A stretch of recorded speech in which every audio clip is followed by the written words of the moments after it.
Selamat pagi anak-anak. Hari ini kita akan mempelajari keterampilan KD 38.3 yaitu elektrolisis dan hukum Faraday. Tujuan: peserta didik dapat menuliskan reaksi elektrolisis larutan elektrolit serta menghitung endapan hasil elektrolisis dengan benar setelah mengamati video cara menuliskan reaksi elektrolisis larutan elektrolit dan menghitung endapan hasil elektrolisis.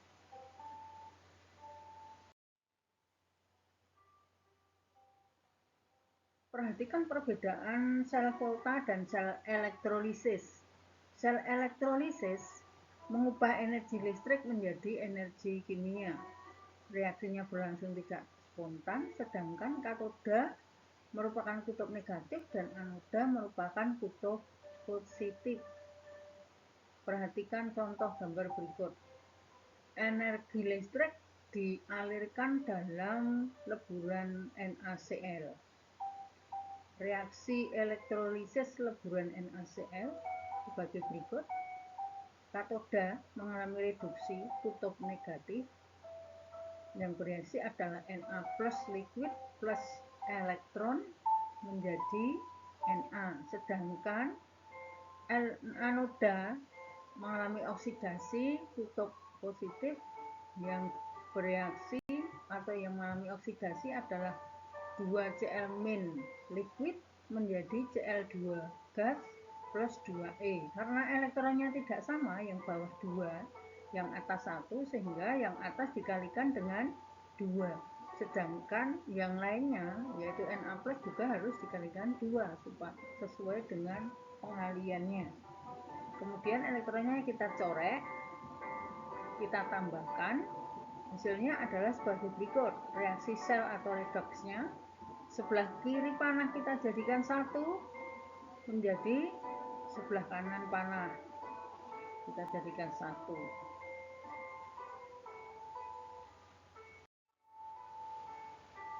Cara menuliskan reaksi elektrolisis larutan elektrolit maksudnya, yaitu sebagai berikut.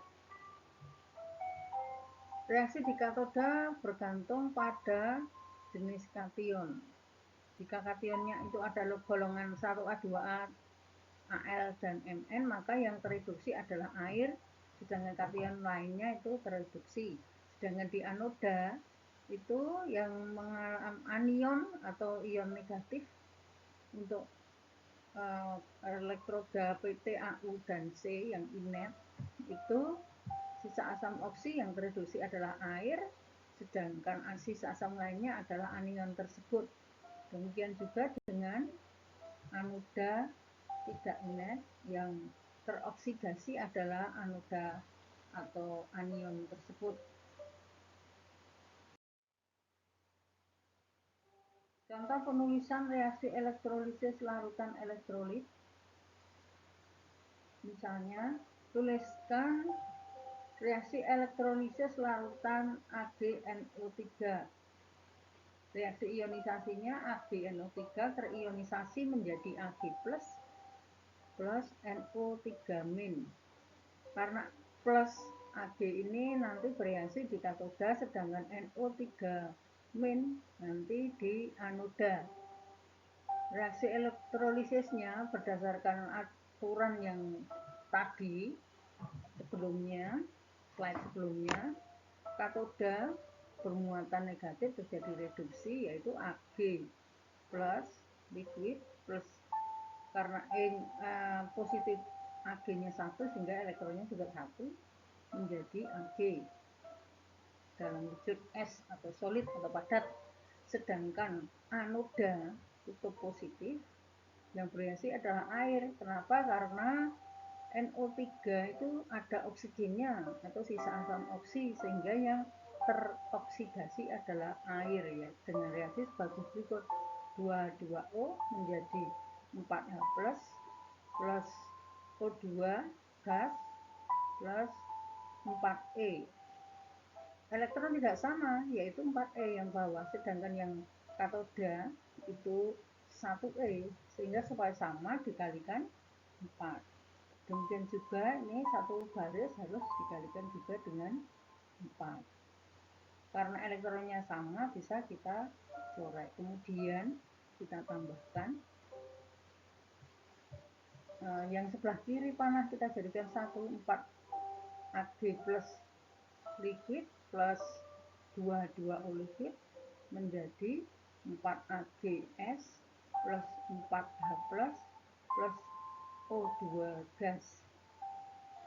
AgS atau endapan perak ini bisa kita hitung dengan menerapkan hukum Faraday.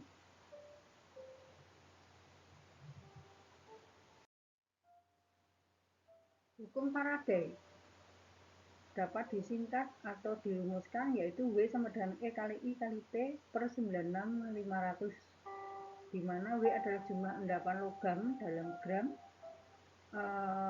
E adalah massa ekuivalen zat dalam gram per mol, sedangkan I adalah kuat arus dalam satuan ampere, T adalah waktu atau lamanya pengaliran arus dalam waktu detik.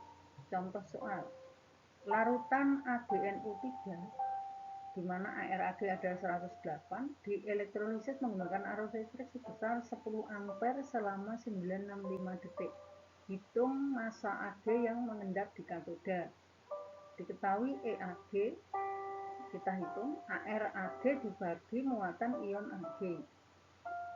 108 per plus 1 karena Ag itu membentuk Ag plus tadi, plusnya 1 sehingga sama dengan 108.